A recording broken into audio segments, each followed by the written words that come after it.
माता सबरी की कहानी बात भगवान राम के जन्म से पहले की है। जब भील आदिवासी कबीले के मुखिया अज के घर बेटी पैदा हुई थी, उसका एक नाम श्रमना और दूसरा नाम शबरी रखा गया। शबरी की माँ इंदुमती उसे खूब प्यार करती थी। बचपन से ही शबरी पशु पक्षियों की भाषा समझकर उनसे बातें करती, और जब सबरी की माँ उसे देखती तो कुछ समझ नहीं पाती थी।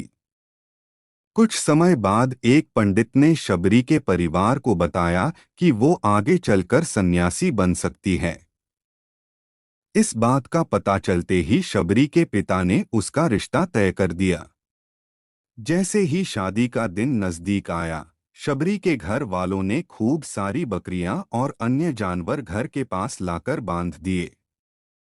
एक दिन शबरी की माँ जब उसके बाल बना रही थी, तो उसने माँ से पूछा, इतने सारे जानवर हमारे घर क्यों लाए गए हैं?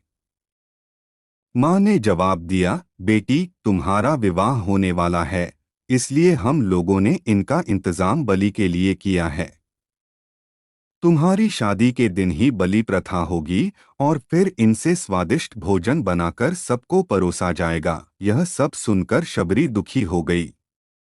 काफी देर तक शबरी ने उन जानवरों को आजाद करने के बारे में सोचा। सोचते सोचते शबरी के मन में हुआ कि अगर ये जानवर यहाँ नहीं होंगे तो इनकी बलि रुक सकती है। ऐसा नहीं हुआ तो मेरे घर से कहीं चले जाने पर ही यह बलि रुकेगी। जब मैं ही नहीं रहूंगी, तब न विवाह होगा और न ही बलि प्रथा। इससे मासूम जानवर बच जाएंगे। इसी सोच के साथ जानवरों को रखी गई जगह पर सबरी पहुंची। उसने सोचा कि उन्हें खोल देती हूँ, लेकिन वो ऐसा नहीं कर पाई। उसके बाद शबरी जंगल की तरफ भागने लगी। भागते भागते शबरी ऋषिमुख पर्वत पहुंच गई। वहां करीब 10,000 ऋषि रहा करते थे। शबरी को लगा कि वो भी इसी जंगल में किसी तरह ऋषिमुनियों की सेवा करके अपना जीवन जी लेगी। वो चुपचाप उसी जंगल में एक हिस्से में किसी तरह से रहने लगी। शबरी रोजाना ऋषिमुनियों की झोपड़ी के आगे झाड़ू लगाती और हवन के लिए लकड़ियां भी लाकर रख देती। ऋषिमुनियों को समझ नहीं आ रहा था कि जंगल में उनके काम अपने आप कैसे हो रहे हैं। एक दिन शबरी को किसी ऋषि ने देख लिया। उसे देखते ही उसका परिचय पूछा। जैसे ही शबरी ने बताया कि वो भील आदिवासी परिवार से संबंध रखती है, तो उसे ऋषियों ने खूब डांट लगाई। शबरी को इस बात का बिल्कुल भी पता नहीं था कि उसकी जाति छोटी है और उसे ऋषियों द्वारा जाति की वजह अपमान सहन करना पड़ेगा। इतना सब होने के बाद भी शबरी हर ऋषिमुनि के दरवाजे पहुंचती और उनके आंगन में झाड़ू लगाकर उनसे गुरु दीक्षा देने के लिए कहती। हर कोई शबरी को उसकी जाति की वजह से अपने आश्रम से भगा देता था। ऐसा होते होते काफी समय बीत गया। उसके बाद शबरी मतंग ऋषि की कुटिया में पहुंची।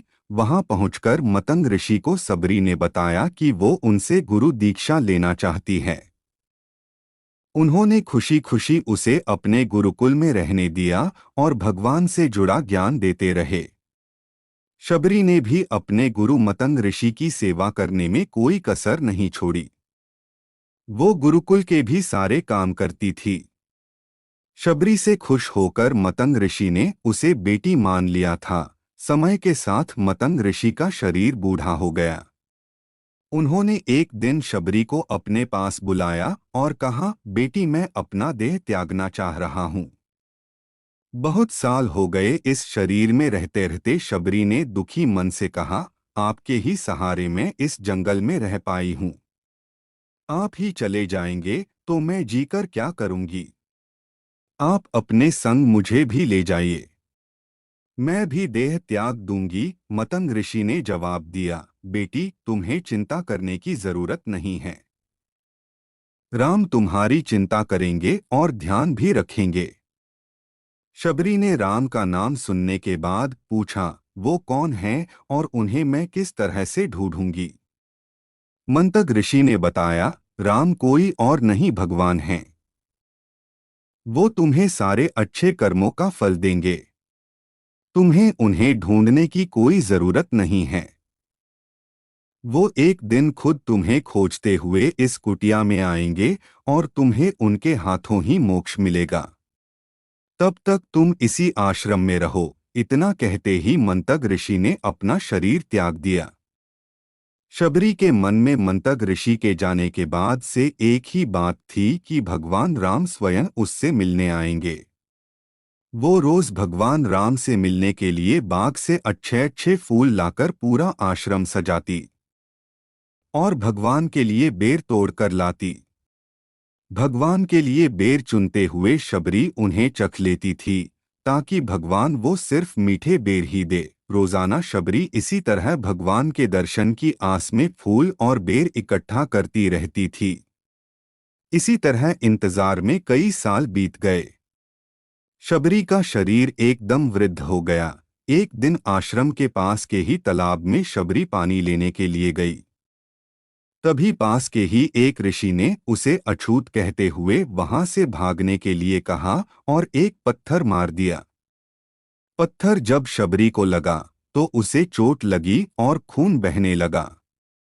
बहते हुए खून की एक बूंद उसी तालाब के पानी में गिर गई।